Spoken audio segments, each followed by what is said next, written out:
Thank you. So guys, while when the presentation starts, kindly let's mute so that we can give time to the presenter. We'll provide for time at the end of the presentation for us to ask questions, but just to reduce or do away with the interruptions, it would be better if we can mute.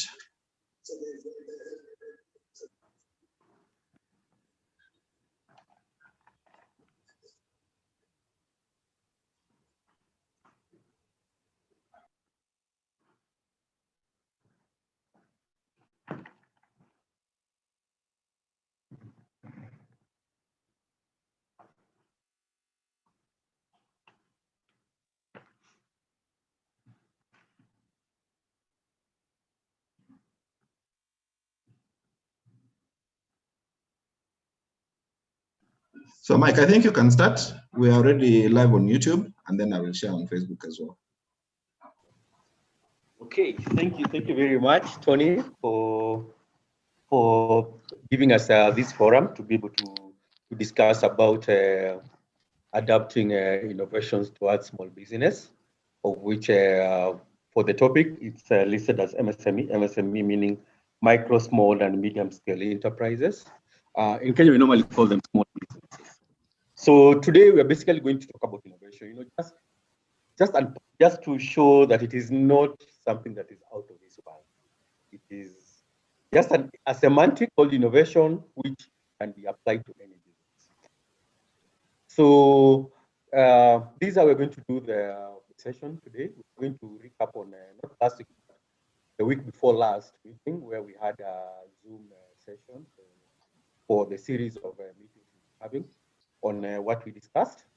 And then after the recap, I'm going to go through the idea of innovation in Kenya. Just give a preamble example of companies that have been feted or they've been given accolades for being innovative. And, you know, just to shed some light on what makes them be innovative. And from there, we are going to now look at, you know, how do we adapt the process of innovation towards small businesses. You know, we're in the 21st century, so the whole idea is to be able to ensure that we have businesses that are there for the long haul, not short businesses. So for the last meeting we had, we discussed the main topic was about building lasting solutions. And lasting solution, you know, we are always there to solve a problem. You know, people normally say that, you know, I started my business because I wanted to solve a problem. So that's the whole idea. You know, we need to be able to have businesses that are able to provide solutions to existing opportunities or solving particular problems, or, you know, creating something new out of ideas. So the idea one is to be able to deploy specific assets and capabilities. And when we were talking about assets, assets are basically resources. You deploy resources. These resources might be equipments if you're in manufacturing. Assets the resources might be some platform, you know, some IT platform, like, you know, people buy things online, you know, that's a platform already itself. And resources can be anything that is able to convert an input into an output and come up with a final product or a service. And capability is in terms of the ability, the skills that you have. So to build a lasting solution, you need to be able to develop skills. And when we're talking about skills, the capabilities, we have two kinds of capabilities. The first capability, we normally call them ordinary capability. You know, ordinary capability is anything that an ordinary person can do. Accounting in a firm, that's an ordinary capability, because accounting, you're basically doing the account. You know, marketing is an ordinary capability. You know, because of the fact, you know, your work is just to do sales in itself. But to be innovative, and this is very important, is that we have to deploy what we call dynamic capability. something that is dynamic, that something that is that deploys capabilities, something that is more than ordinary.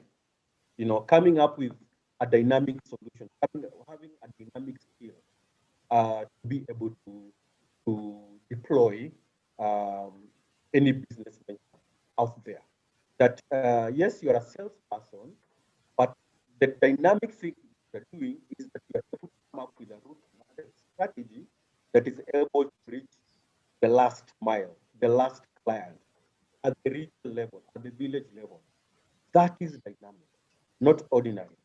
And especially for most of us who are into entrepreneurship, the whole idea is to be able to have people in our small businesses or even big businesses who have dynamic capability. Are they able to start in a platform and come up with a dynamic way of being able to sell your products, okay, or deploy your resources or deploy your assets? Meaning that, you know, they have to be more than just anybody who sells. If it is selling,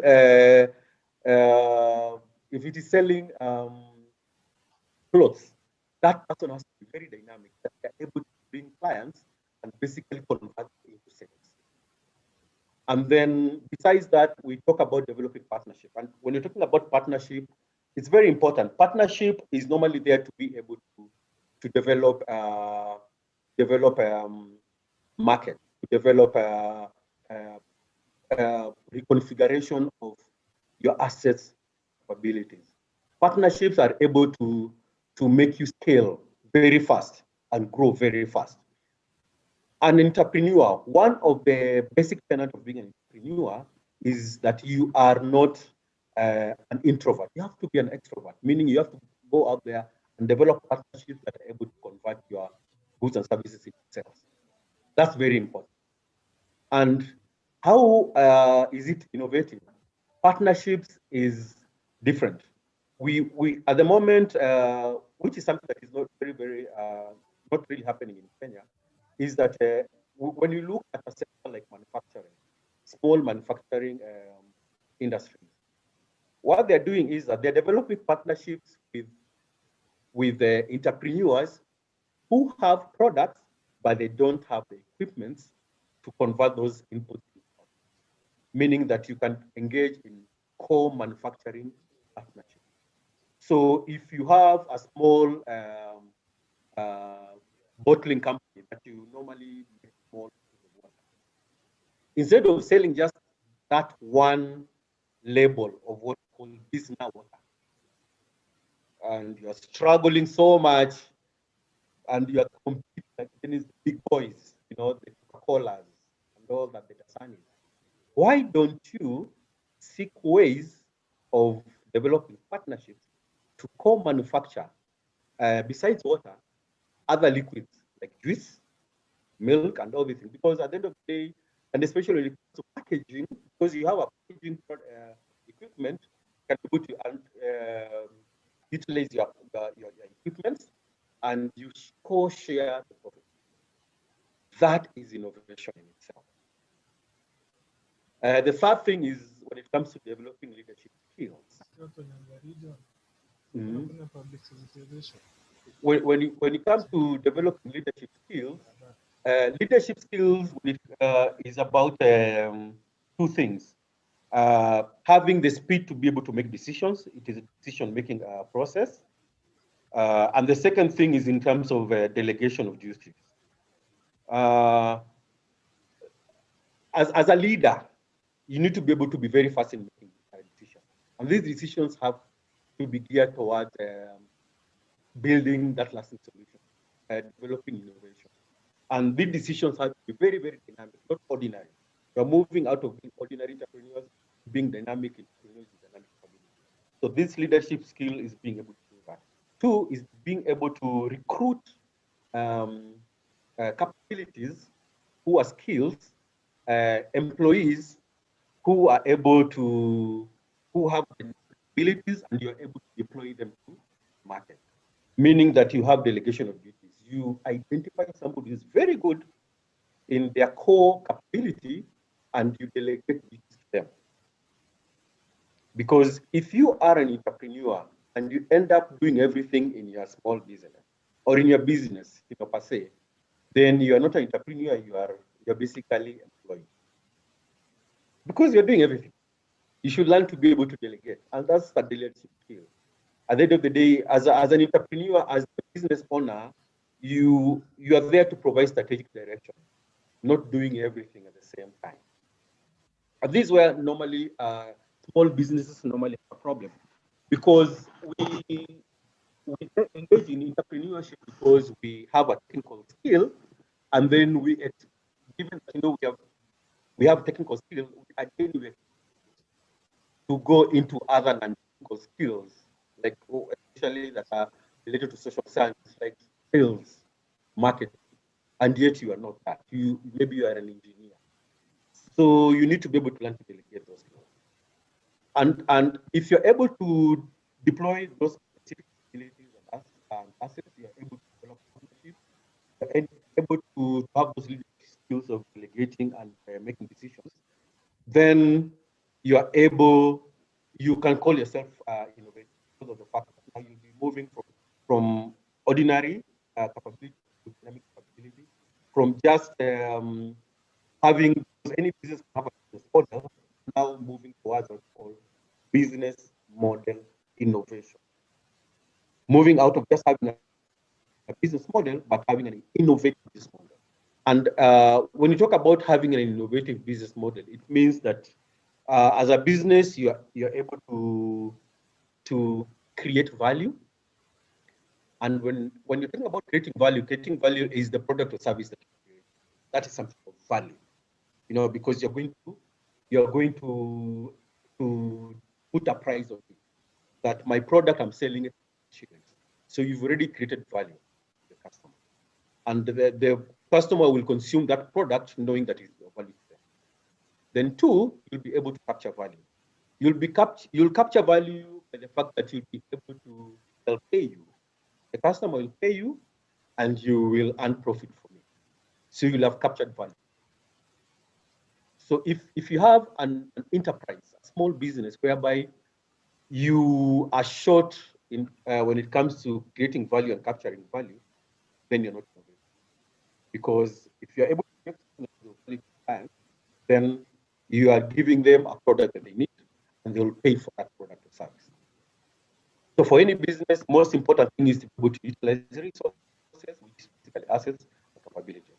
So I want to give you examples, companies that we've done as a study just to find out what makes it innovative, and so that you to relate, because it's examples of companies that are already in Kenya, and they've been vetted for being innovative. So the first one is we're going to deal with three companies very fast, just to then move forward. Another company called.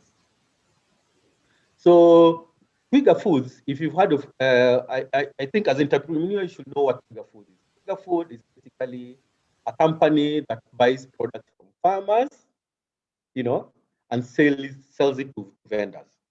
Its business model is a B2B model, what you call a business to business model, whereby they normally go out there to the rural areas, kule mashinani. They get farmers, they get into a contract with them to supply commodities. We're talking about bananas, watermelons, normal products. And then what they do, they have these mobile-based application, whereby in Nairobi, they've even moved to Kisumu, whereby they target vendors. The vendors are the mamambogas, kule mtaani, and they get into contracts with them. And these mama mtaani, they have a mobile application, which is in itself is already a specific asset. It's a state-of-art asset, just a mobile application, whereby the mamambogas, download the mobile app, they are registered, and then they start making orders to the Bigger Foods, who basically act as a commodity marketplace. to be able to sell the products. So what happens is that the farmer, I mean the vendor, the farmer, especially when they have products that are ready, they will tell Twiga that, you know, I have these tons of bananas or kilos, and I want to sell it. And so they'll be able to supply to the Twiga Food will come and pick it up and basically bring it to Nairobi, it to their warehouse, and then the vendors, the mama mbogas, will order using the mobile application. So meaning, one, they've provided a platform, which is basically a specific asset to be able to, for the farmers to avail their products, and the same platform is for the vendors to be able to get their products. So they have their dynamic capability is skilled workers.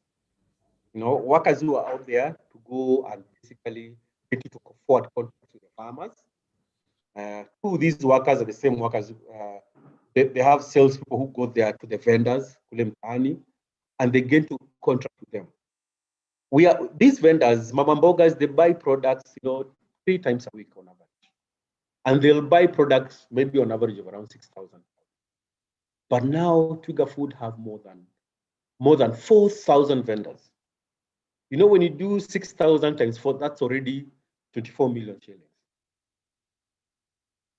times 3 times a week. It's more than 60 million shillings in a week.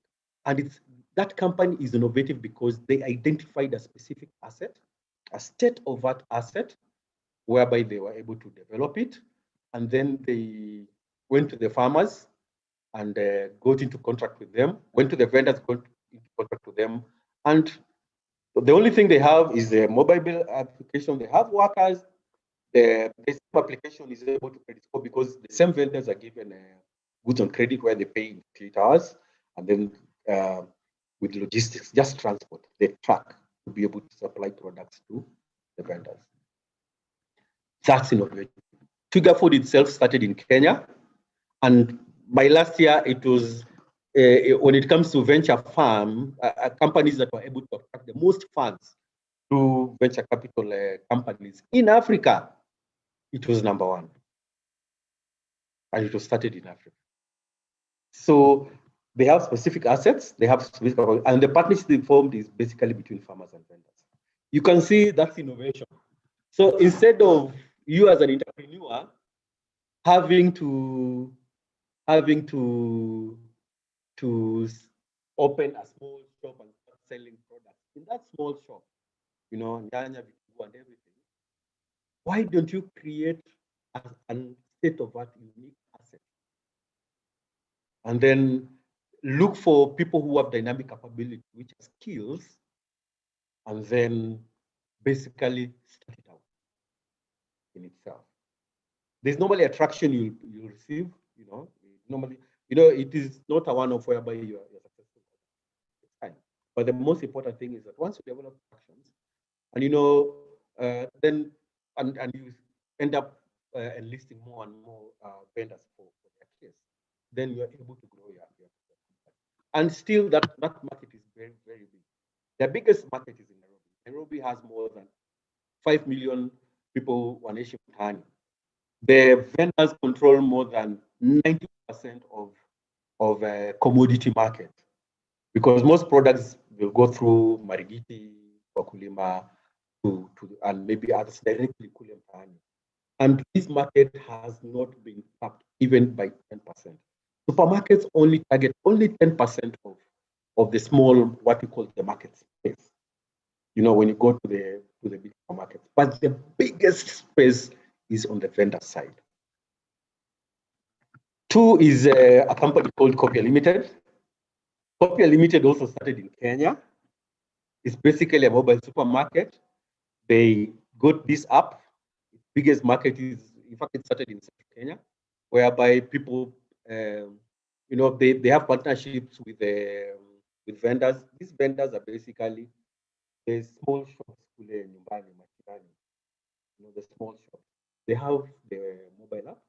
So you, as the person who stays unaishi kule mashinani, you go to that shop and buy one TV from Nairobi. called Samsung 32-inch.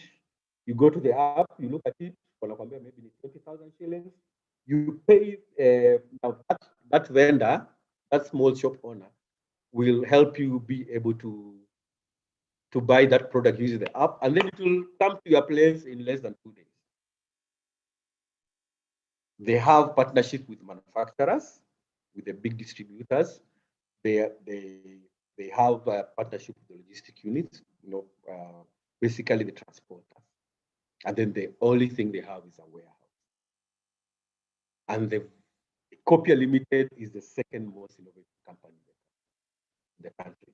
And at the moment, it's growing through bounds and bounds because of the fact that it's mobile, basically a mobile supermarket.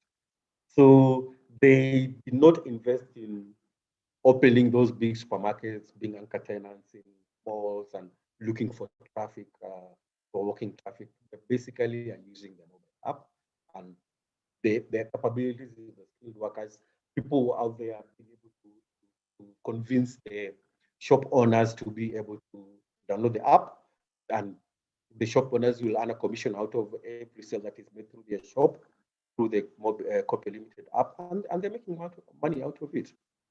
Simple as that. The third one is Shujaz. Shujaz, basically, this is a company, it's a data management company. It started as, what they do is that they normally have these comic books that they normally develop. Initially, they started through Facebook, putting content for comic content in Facebook that are geared towards behavioral change of the youth. So what they did is that they basically grew out of just being a comic company, developing comic books, to the level whereby now they went into data analytics and AI, artificial intelligence, to be able to basically analyze data on youth behavior and find out what the kind of information that the youth need. And basically, these analytics was able to develop stories, content for them, stories that the youth need, and they upload it online. And it's in more than it's all over East Africa, and it's still growing. And they've gotten traction out of it. That they have partnership with social enterprises, enterprises that are there to be who look to make change, especially the youth change, and they fund them. Quite a lot of money out of it, and Shujaz has developed traction. And if I'm not wrong, in the year 2019, it was voted as the most 2019 or 2018. It was voted as the most innovative company. And basically, their specific asset is that data analytics platform, which is a dynamic asset. The dynamic capability is being able to basically hire data analysts, people who are very good in IT, to be able to do data mining, to get information about, information that is needed out there. And it has grown through leaps and bounds, just from a Facebook page to a very, very big company. You can even go through online just to look at what Shujaz are doing, what Copy is doing, and what the company is doing. And you'll be able to understand that, the whole idea of being innovative, and given that we're in the 21st century, as a small business, because all these three companies have shown you started as small businesses, develop specific assets that are dynamic, develop, have particular capabilities that are dynamic, not ordinary. Yes, you'll have ordinary, but the most important dynamic capabilities. Learn to develop partnerships and basically go out there and do your thing. So the idea is, how do we adapt these innovative processes for small businesses in Kenya? The most important thing is that as a small business or as an entrepreneur, it's basically very important to identify what you want to sell, whether it's a product or a service. And then once you identify it, then you need to be able to develop sequences of activities that will be able to realize that final product to the market. And These activities have to be very innovative. And they include, one, if it's a new service or a new product, developing the market. You need to be able to develop this market. Or if you're already selling the product or service, you need to be able to think, how do I improve that market? Meaning that, one, you have to, if it's about improving a market, then it means you want to come up with a new way of selling that product or a new way of consuming that product by the client. Meaning that, it starts from the idea stage that you basically develop that idea, whether it's, if you're selling bread and you want to sell bread, maybe that is, I'm just guessing, gluten-free, or, bread that is healthy, that has maybe fruits in it. First, you need to be able, one, to be able to have it in your mind, that you have the ingredients, you have the capability to be able to do that, and you have the equipment that is able to convert the input that will be needed for the bread to an output. And then you need to be able to investigate the market. And investigating means that you need to be able to get a supply chain right. The biggest failure of a small business, we never get a supply chain right. We don't know, we don't understand the price points, how much you're going to be buying the inputs, in terms of quantity, quality, pricing, to be able to understand, are we going to have a supply of products in the market, inputs in the market? You need to be able to get the production right in terms of the equipment that you need. If you're having equipments, you need to be able to find out, are you able to maintain those equipments? You need to develop the distribution channels very, very well. Distribution channel starts from when that product leaves your premises, if it's a warehouse or anything, to the consumer. That you need to get it right. I mean, are you going to be using the border guys? How much are they going to be charging you? How are they going to be carrying the products? And how much is that distribution channel going to cost you, and how will it affect the price point? So that now you're not spending so much on distribution, but on you're basically spending much on developing the product, but not on distribution, so that it takes a very small percentage of your price point. And then administration, you need to be able to know how you're going to basically run the whole program. So the idea is that you need to be able to understand. It starts from idea generation, finding out, is this idea innovative enough? And by innovation, we talk about, does it solve a problem? Do you have the capabilities and the assets that are dynamic and not ordinary? And are you able to convert that idea into a final product? Then two, you need to be able to investigate, are you able to implement that idea? Are you able to convert into output? Are you able to develop that healthy bread? And after you develop it, you test it in the market. There's an authority called Steve Banks. He normally says the first thing, especially when it comes to business, is that you need to get out of the building.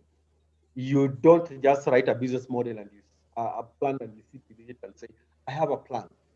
A plan is a dream, a plan is an idea, but that idea is a business when you convert it into a final product.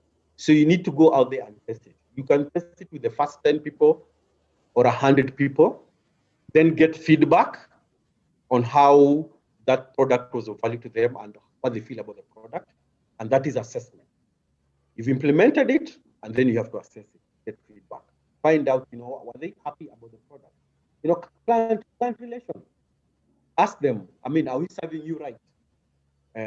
What do you think about the pricing? What do you think about the food? You're selling food. Do you like it? How do you think we should improve it? After you made an assessment, then you improve on the product, because it is not good to be able to improve scale before you get feedback from the market. Because another big problem we have as entrepreneurs is that at times we would want to scale by opening new branches or supplying more products or services, yet we don't have feedback. And then you end up spending so much out there. So once you do an assessment, then based on the feedback, and feedbacks will be on the quantity, quality, and price points. Then from there, now you can be able to improve. And then here is the whole idea that if you want your small business or your enterprise to be perceived as innovative, then it means your product or service has to be disruptive. It has to be disruptive. You are doing something that is not ordinary, that anybody can do. I have this butchery, and I'm opening it because Daniel has a butchery and is making very. That is so ordinary. That butchery will be disruptive in terms of how innovative. Then your business will be innovative if there's a critical component in it. We are living in an IT era. You need to be able to find out how can I be able to add some technical skill or technical way of developing my product using IT or using equipment or machinery. Then your business will be perceived as being innovative if it is incremental. That this month you've targeted 10 clients, but in the next 3-4 months, your business model is moving towards 10x. That now you'll be targeting 100 clients. It's moving from 10 to 100. That is incremental. If it is not incremental, it is not innovative. Meaning that as an entrepreneur, you want a business that can be able to scale, not dealing with the same clients out of it very fast. But the most important thing is that it doesn't have to be a very scary process of being innovative. For your small business, you should be able to learn to fail fast. Start something, look at how innovative it can be. Pray that if it's about failing, pray that it fails very fast, because out of that failure, you'll be able to learn lessons. Let it fail before it has become so big, because the biggest asset for any small business is failure. Because out of failure, you normally say that, I failed. There's always a reason why you fail. I failed maybe because I decided to sell duvets in Mombasa, and yet Mombasa is a very hot place. What should I do? Then I need to move to maybe Central because it's very cold, or Kericho, wherever. It will be innovative because learn to fail fast. Always be willing to learn lessons, and then after you've learned lessons, apply that knowledge, those lessons that you've learned, to the preceding goals. That there's always a better way of doing something, and if you're able to change applying knowledge to your failure is innovation. So any business will have a business model, but if you innovate, you deploy specific assets and capabilities, you change your business model components in terms of maybe your pricing, your value proposition, your relationship with clients, the technical part of it, of how you are developing your product, that is innovation. Then you will have innovated your business. And then develop a long-haul mentality. We should stop having these, get quick rich schemes. That I want to start business on February 2021, and by November 2021, I need to be able to buy a house out of the profit that I've made. Businesses normally take time. The most innovative companies in the world have taken a long time to be very successful. Best example is the second most valuable company in the world, Amazon. It took more than 10 years just to be profitable. Even as we speak at the moment, a company like Uber, which is called innovative, has never hit that break-even point. But for a small business, learn to have that long-haul mentality, that I'm there to stay for a while. Meaning that your reason of doing that, engaging in entrepreneurship, will not be just for money, but it will be there for long haul. I normally tell guys that develop entrepreneurship as a career. but not as a, other people normally look at it as a side hustle. Look at entrepreneurship as a career. And if it's a career, if you're in an office being employed, you want to be there for the long haul, 20 years. So look at entrepreneurship as a career and be able to work on improving that career, improving your business enterprise as you move on. And then another thing is learning to experiment and learn to experiment with your product, service, or the project. And here I'm talking about learn to ask the right questions. Learn to experiment on how you price your products, how you sell your products, how you market your products, how you produce your product, any component of your business model. Learn to experiment on it, because if you don't experiment, then you won't know if it would have worked well if you have done it in another way. And then embrace a learning culture. A learning culture are a platform or audiences like Bizna Club.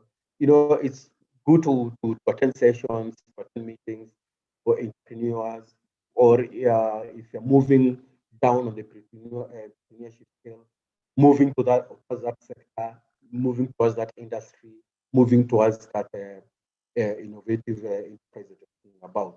Learn to embrace that learning culture. If you're in an industry where you're dealing with a particular product, learn to visit hackathons, learn to be in them, because out of that you'll be able to learn new ways of engaging. Then finally, for next week, more importantly, I'll discuss on how we can be able to deploy now those specific dynamic assets and capabilities for SMEs, because out of it, I think for entrepreneurs, you want to I'll come up with examples of and break down an enterprise unit and talk about the assets that it has and the capabilities that it has and how it can be deployed. Thank you very much. So for any question, you can be able to shoot it now. Thank you.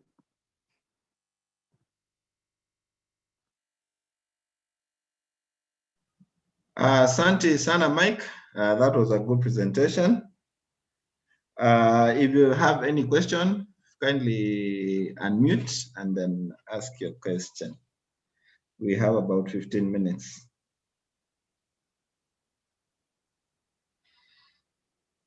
Or comment or contribution.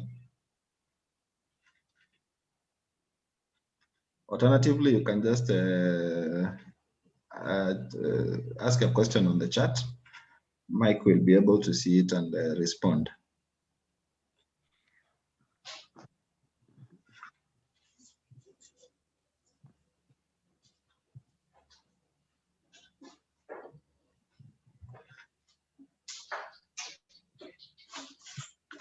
Any question, any comment? She's your best friend and you're just gonna turn your back on her? I don't know, Gunnar. I just don't have the time to think about it. You are you ready to record those videos? Okay. We have the reset. I think if we do not have any questions, we can end it there. If you'd like to get this presentation. I have a question. Yes, Georgiana. Yes. There's a slide he spoke about every section of your business. I'm not sure if he said monetize or like really, experiment. Experiment, that's what he said. My question is, how do you make every stage a story so that people, okay, let me put it this way, because I'm in the arts industry, how do I make every stage a story so that when I'm selling this to the client, they're able to see the input that's going into making a product, because it's custom made products. Am I making sense? Oh yeah. Okay, Georgiana, just so that we can understand, maybe you can tell us what you do. So my company is the kind of products that you. I make stuff out of leather, metal, glass, wood, but you basically come with the idea, then we design it together, and then we make it for you. So we literally just make what it is you want. And I custom make items, more like personalized gifting, but the person really has to want that item. And yes, so that's what I'm doing at the moment. Okay. Thanks, Georgina. That's a very, very important question. Georgiana. Oh, Georgiana, I'm so sorry. Yes. You know, I'm so sorry. I'm so sorry. I just You can go with yeah. Gianna. Just go with Gianna. It's easier. Gianna. Oh, Even my no, grandmother struggled. that's easy. My That's grandmother easy. struggled, so it's okay. Okay, thanks so much, Gianna. I think now I'm basically in the league of your grandmother in terms of pronunciation, but I'm very okay. so okay. It's okay. Your wisdom is great, so you're compensating really well. Yeah. Again, it's our okay. Now, basically, what you're saying is that you're in the art industry, and sorry, you're getting lost. Oh, I'm getting lost. Can you hear me now? Yes. Now you're clear. Okay, you're basically in the art industry, and what you're doing is that your business model is you're basically developing products for clients who need it. So what you do is that you client will basically make an order, and you talk about it on how they want it. Yeah. Right. Yes. Yeah. So what you're asking is that how do you basically develop a story? How do you engage? Disappearing. Sorry, you're disappearing. Oh, can you hear me now? Yes, now clearly. Okay. Yes. So what you're asking is that how can you be able to engage the client so that they can be able to buy your basically for you to be able to for them to be able to perceive your service as valuable and for them to be able to pay for that service, right? Mm-hmm. Yes. Yeah, good. So okay, basically the idea is first to be able to develop a value proposition out of it, because it starts with your company. That how do these clients perceive your company? It's very important for it to be able to come out as a company that basically provides service that is needed in the market. Meaning that you have to personalize the service that you normally provide in your business. Okay. Meaning that for each and every client, it will come out differently. So I think from the get-go is right from how do you basically package the service you're providing your clients as a product. Meaning that we have to be able to sit down and basically discuss that we need to make it something that is needed by the client. Meaning that we have to sit down, develop a very important value proposition out of it, for them to be able to find it, that they're able to love it. Two, for you to be able to develop a relationship with the client. Yes. Meaning that this relationship has to be long lasting. This relationship doesn't have to be one-off, meaning that you have to be able to basically come up with a relationship that is more of a friendship. Not really a friend, more of a friendship. And this relationship will be based on how you've packaged that value proposition.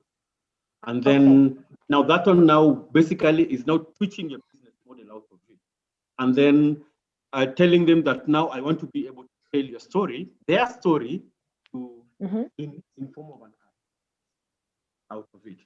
And meaning that one, we have to basically pack that service to become a product. That whatever I'm selling to you is basically a product. Yet it's a service, right? Initially, it's a service, but it's a product. And this is how it will be valuable to you. Then we tell them that this is how much it is going to cost for them, and this is how they're going to benefit from them. That this story in its art form will be long-lasting. Will basically talk about their life. Will basically define them. And this is giving them that very good rosy story out of it, and telling them that it is something that is so valuable, but I'll just charge you this to be able to do that. Yeah.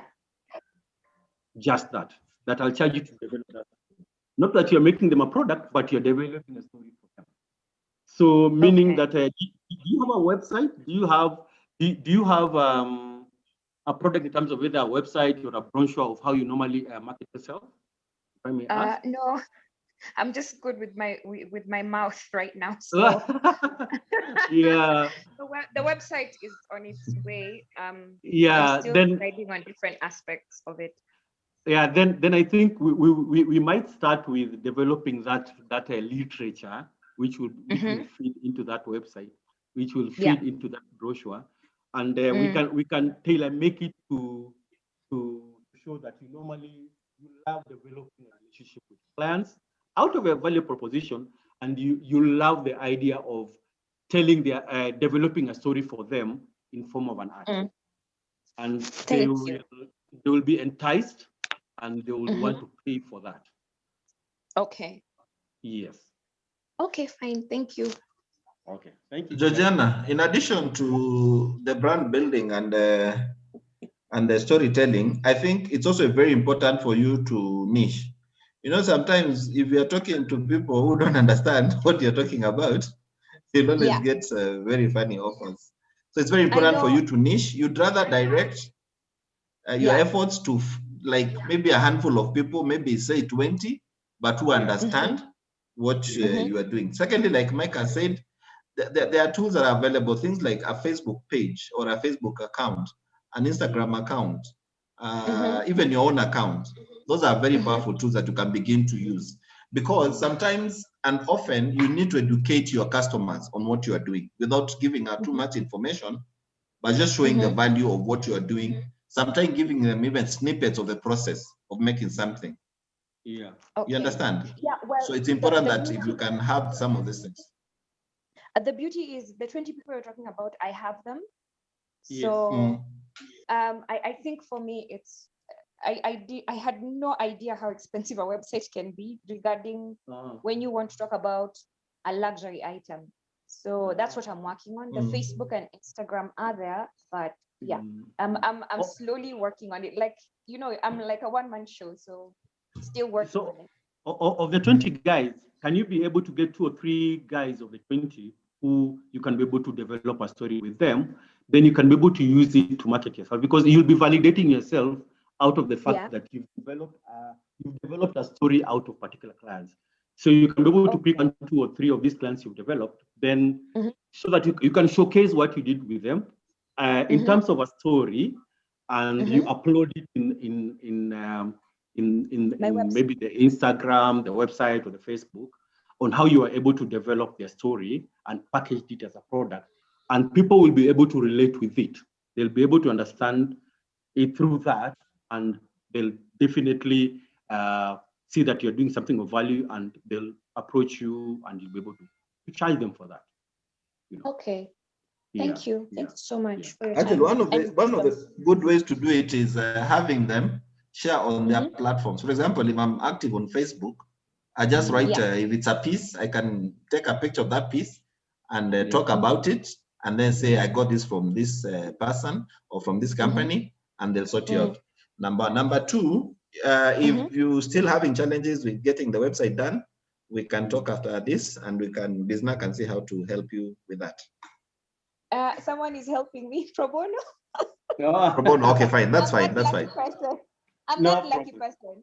Okay, that's fine. That's okay. That's okay. Yeah. Thank you. Okay. Thank you, though. Yeah, thank you. Thank you so Karibu.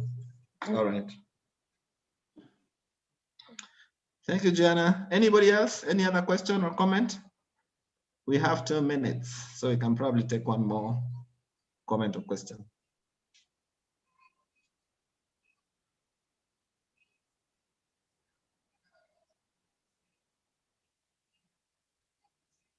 But I think we do not have any other question. So thank you so much again for joining us.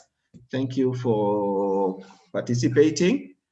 What we'll do is that, like I was saying, if anyone is interested in getting the presentation, we can send it to you on email or WhatsApp. Please get in touch with us on the numbers that I'm sharing, and we'll be able to send it to you. And of course, feel free to share with anybody that you feel and think it might help them. With those very many remarks, thank you so much for joining us today. My name is Tony Mello. I'm CEO at Bizna, Kenya. God bless you and have a good week.